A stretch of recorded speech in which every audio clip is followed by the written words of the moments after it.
Good morning, everybody. Dennis Engelbrecht with the Digging Deeper series. Thanks for tuning in. We talked last week about the labor shortage and what's causing it: birth rates, baby boomers, immigration, some hangover from the pandemic, certainly. And what we're trying to do is talk about, all right, how do we get the people we need and get the work done with this shortage of people? So today I want to talk about getting the work done even though you may be short of people. And that really boils down to productivity.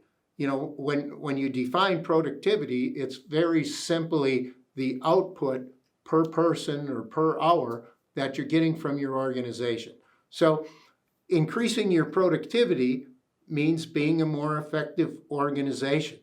So how do you do that? Well, one of the ways, which we did talk a little about last week, is hire only motivated, productive people, right? If you have people that are unmotivated or unproductive, well, that's the wrong people. And it is possible, but certainly much more challenging if you want to get productivity from people that are not naturally motivated and productive. It certainly puts a larger burden on management, which we're going to talk about in a second. But to the extent you can, hire only motivated or productive people. And then the or part of it is, well, maybe we need to devote time and energy to coaching to productivity and success as well. And I'm going to say it is a two-part thing. You can't just find all motivated people and expect them to always stay motivated and productive. Even those who are motivated and productive still need coaching and alignment to get them being their best, for the organization. So how do we do that? How do we devote time and energy to coaching, to productivity and success? Well, I think the first thing to realize is that, all people are flawed in a sense. We were talking at a strategic planning session this week and talking about how the young folks in the workplace don't seem to really understand urgency, don't understand prioritization, don't understand what's important. And there may be some truth to that. But then I'd say, well, whose fault is that, right? Your job, as managers and leaders, is to make sure that they understand the urgency, what's important, what's critical in your business, and that they're organized to tend to those things. And not everybody is naturally organized or has a great system of organization naturally. So you can coach them through that. One of the best tools I've seen is to always spend maybe, a half an hour to an hour one-on-one with each of your direct reports and actually asking them what their priorities are, how they're organized for the week, what they're planning to do, and what's important, what's not important, sort of a review of their to-do list and their priorities, if you will. Well, that's a great thing, but there's also a lot of outside resources to get, organizational training. I know I've taken a number of Covey courses, which I found extremely helpful, to help me understand urgency and priorities.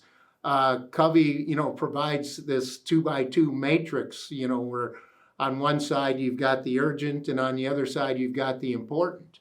And if you just place all of your activities in a day, in those four quadrants and just see where they are, that help you understand. And of course, quadrant 2, they call the Quadrant of Planning.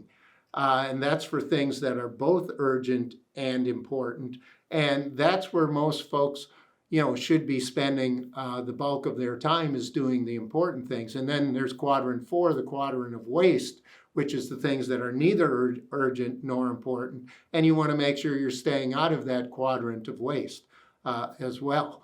So that type of program certainly works for you. I remember one of them was called What Matters Most.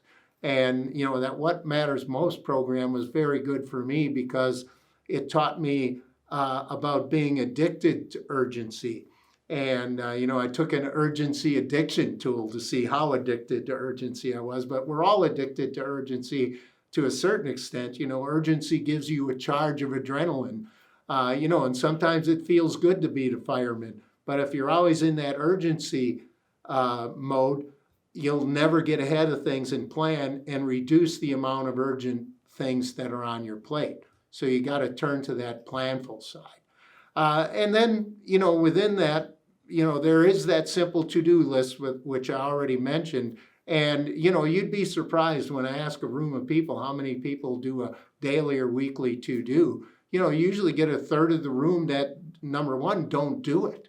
But then within the 2/3 that do it, there's a lot of them just get this list and they fail to create priorities within that list. I highly recommend when you have your to-do list, use your 4 quadrants and list what's quadrant 1, quadrant 2, quadrant 3, quadrant 4. So then you can prioritize the things that are most important and even most urgent, and possibly, get those things that are, in that quadrant of waste, quadrant 4, get them off of your list or, ignore them for now.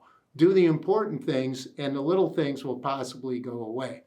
So along with that, so get your folks some training, get your folks some help, and then don't neglect the coaching portion of that, because even with training, not everybody gets it. So spend that time one-on-one coaching, understand your folks' priorities, understand the amount of work they have on their plate, and try to help them with that as well. And I think you'll get more productivity and better results from your folks.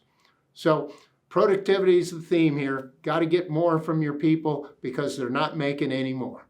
So thanks for tuning in. Dennis Engelbrecht, Digging Deeper.